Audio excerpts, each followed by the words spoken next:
ľudia, vítam vás v ďalšom videu. Moje meno je Buskačík TV a pred chvíľkou som došiel zo školy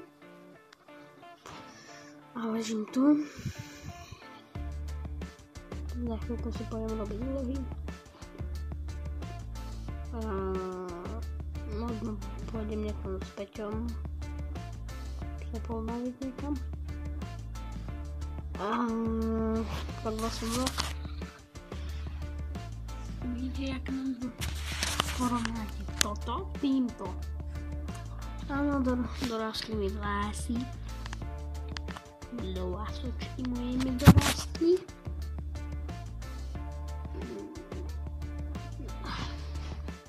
Zatiaľ mi to fino neprekáže. Tak. Ale ten tábor, ktorý som vám minule spomínal, bol hrozný.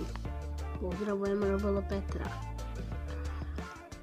Bolo hrozný, lebo museli sme si tam variť, museli sme asi do 2 ráno mať službu, aby sme kúkali, či niekto nejde preč.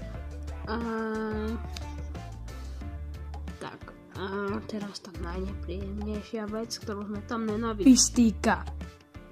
Nenávideli sme tam turistiku. Nenávideli sme ju tam, lebo asi do večera sme chodili na kopce iba kvôli nejakému výhľadu. Čiže neodporúčal by som vám ísť na nejaký turistický tábor, ale iba na také, kde sú chatky.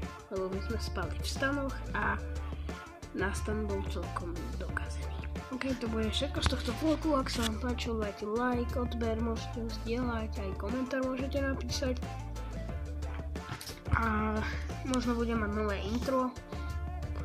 A uvidíme. Tak, čus.